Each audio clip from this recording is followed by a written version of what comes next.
चालाक बहू और सास। मास्टर दीनानाथ एक सुखी संपन्न परिवार के मुखिया थे। पूरे गांव में उनके व्यवहार और आदर्शों के चर्चे थे। उनके घर में उनकी पत्नी, 2 बेटे, 1 बहू और 1 नाती था। माँ जी, मैंने दाल चावल बना दिए हैं, आप बस सब्जी और रोटियां बना लीजिएगा, मैं चिंटू का होमवर्क करवाने जा रही हूँ। ठीक है बहू, जरा जल्दी करना, उमेश कॉलेज से आने ही वाला है। जी माँ जी।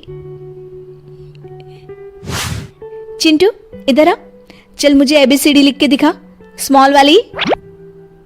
इतना कह के वो कमरे में चली गई। अब मेरे देवता भी नहीं जाने वाले, मैं तो आराम से टिकटॉक बनाऊंगी, बिंदास। तभी उमेश भी आ जाता है। माँ, खाना बना क्या? हाँ, बस रोटियां सेक रही हूँ। भाभी कहाँ है? चिंटू को पढ़ा रही है, मैं लगाती हूँ ना खाना, बस 5 मिनट रुक जा। ठीक है माँ, मैं हाथ मुंह धोकर आता हूँ। ये बातचीत घर का बड़ा बेटा दिवाकर सुन रहा था। वो अपने कमरे में गया। रत्ना, ये क्या है?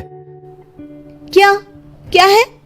तुम मोबाइल चला रही हो, पहले खाना बनाना चाहिए ना।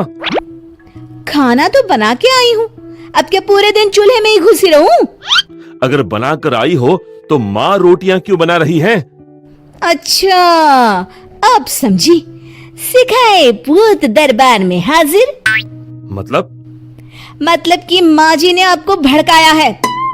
रत्ना, माँ ने कुछ नहीं कहा, मैंने खुद देखा है। मालूम है। घर की बहू आराम से मोबाइल चलाए और बुजुर्ग माँ खाना बनाए, ये शोभा देता है क्या? अरे इतनी भी बुरी नहीं है, 4 रोटी ही तो सेकी है। मेरी दादी अभी तक पूरे घर का काम करती है। ओह, अब समझा, तो ये तुम्हारी खानदानी परंपरा है। सुनो जी, खानदान पर मत जाओ, नहीं तो अच्छा नहीं होगा, बता देती हूँ। तुमसे बात करने से अच्छा दीवार पे सर मार लूं। हाँ हाँ, मारो ना। तभी माँ की आवाज आती है। दिवाकर बेटा, तू भी खाना खा ले। आया माँ। थोड़ी देर बाद सब खाना खा के उठते हैं। अरे, आपने बर्तन क्यों मांज लिए? मैं तो करने ही वाली थी। तो क्या हुआ बेटा, चलो अब तुम भी खाना खा लो। खाना खाकर रत्ना फिर कमरे में चली जाती है। इसी तरह दिन गुजरते रहते हैं और कुछ दिन बाद। माँ जी, क्या हुआ? आप उठी नहीं अब तक? रोज तो अब तक झाड़ू पोछा भी हो जाता था। तबीयत ठीक नहीं लग रही। सब समझती हूँ, काम न करने के बहाने हैं सब। कुछ कहा बहू? हाँ? नहीं माँ जी, आप आराम कीजिए। आज तो रत्ना को ही पूरा काम करना पड़ा। वो आराम कर रही थी कि दीनानाथ जी ने आवाज लगाई। अरे बहू, घर का ध्यान रखना, मैं तुम्हारी माँ जी को डॉक्टर के पास लेकर जा रहा हूँ। जी बाबूजी। शाम को दीनानाथ जी अखबार पढ़ रहे थे। अब बहू, एक गिलास पानी तो देना। ये लीजिए। क्या कहा डॉक्टर ने? पीलिया बताया है, कहा है ज्यादा बढ़ गया है, 1 महीने तक कंप्लीट बेड रेस्ट करना होगा। मन ही मन रत्ना सोचती है, हाय, अब तो मैं मर ही जाऊंगी काम कर करके। बस उसी दिन से रत्ना ने दीवा करके कान भरना शुरू कर दिया। आज सुबह से सांस लेने तक की फुर्सत नहीं मिली। हे भगवान, मेरी कमर। हाँ, इस समय तुम फिरकी बनी हुई हो। अच्छा, तो पहले क्या मैं पड़ी पड़ी खाती थी? मेरा वो मतलब नहीं है रत्ना। मतलब मैं अच्छे से समझती हूँ जी, तुम्हें मेरी फिक्र ही कहाँ है। अरे भगवान, ऐसी बात नहीं है। अच्छा लाओ, मैं मालिश कर देता हूँ। अगर ऐसी बात नहीं है तो अलग क्यों नहीं हो जाते? माँ की तबीयत ठीक होने दो, फिर देखता हूँ। कुछ दिनों बाद रत्ना वही बात छेड़ती है। अब तो माँ जी की तबीयत ठीक है ना, बात कीजिए तो। उमेश की शादी के बाद देखते हैं। नहीं, अभी बात कीजिए, मेरे भी कुछ अरमान हैं। यहाँ तो सिर्फ काम वाली बाई बनाकर रखा है। ठीक है बाबा, आज ही करता हूँ बात। शाम को दिवाकर हिम्मत करके माँ बाबूजी के पास जाता है। माँ, बाबूजी। हाँ बेटा, बोलो। वो बोलो बेटा। माँ, मैं ये कहना चाह रहा था कि मैं रत्ना, मेरा मतलब इस समय काम कुछ ज्यादा है तो। समझ गई बेटा, तुम लोग अलग रहना चाहते हो। पर माँ, रहेंगे तो यहीं।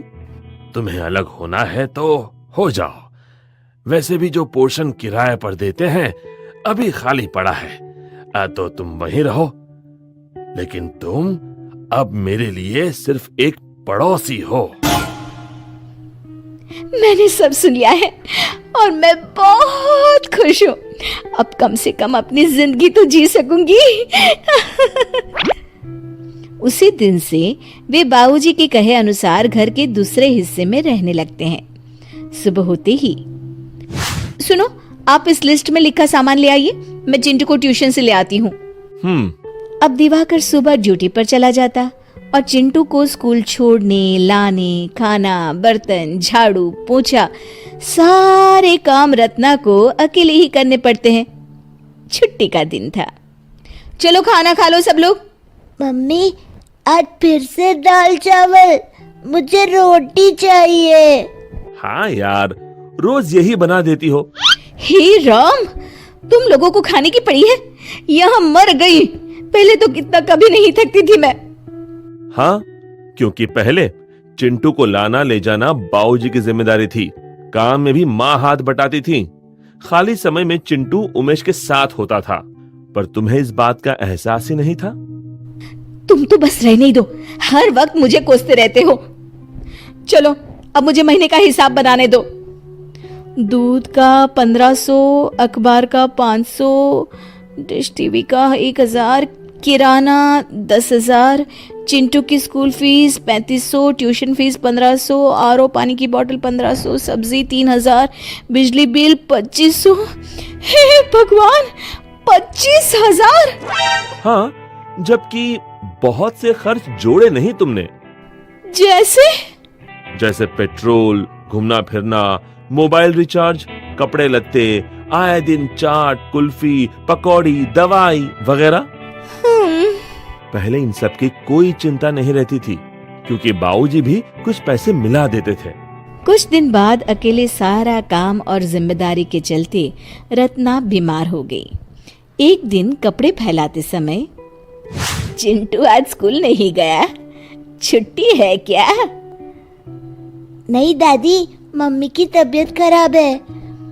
पापा भी बिना नाश्ता किए ही चले गए। अरे आजा बेटा, तू पहले खाना खा ले।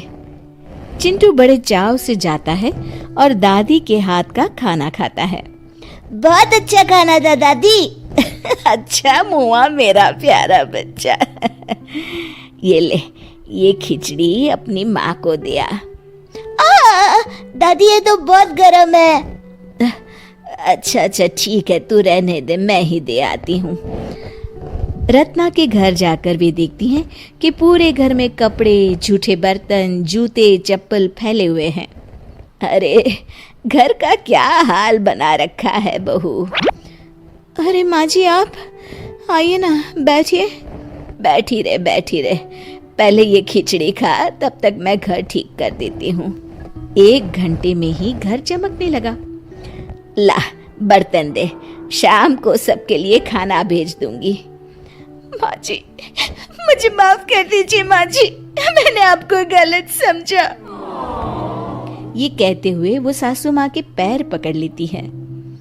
कोई बात नहीं बेटा, गलती इंसान से ही तो होती है, और तू तो मेरी बहू है। तब तक दिवाकर भी ड्यूटी से लौट आया। पर यहाँ का माहौल देखकर छुप कर देखने लगा। पत्नी को बहुत देर से गायब देख दीनानाथ जी भी उसे बुलाने आए हुए थे। माँ बाबूजी को घर पर न देखकर उमेश भी वहीं आ गया और अंदर का नजारा देख वहीं खड़े हो गए। सासू बहू का भरत मिलाप हो गया। हमें माफ कर दीजिए। बेटा, सुबह का भूला शाम को घर आ जाए तो उसे भूला नहीं कहते। चलो, तुम्हारा घर तुम्हारा इंतजार कर रहा है। और इसके बाद सब खुशी खुशी पहले की तरह एक साथ रहने लगते हैं। शिक्षा: हमें हमेशा बड़े बुजुर्गों का सम्मान करना चाहिए और हमेशा मिलजुल कर रहना चाहिए, क्योंकि मुसीबत में अपने ही काम आते हैं। दोस्तों, हमें उम्मीद है कि आपको हमारी ये कहानी पसंद आई होगी। कृपया हमारे चैनल को सब्सक्राइब करें और सभी अपडेट्स के लिए बेल आइकन जरूर दबाएं। और हाँ, वीडियो लाइक और शेयर करना मत भूलिएगा। Bye bye.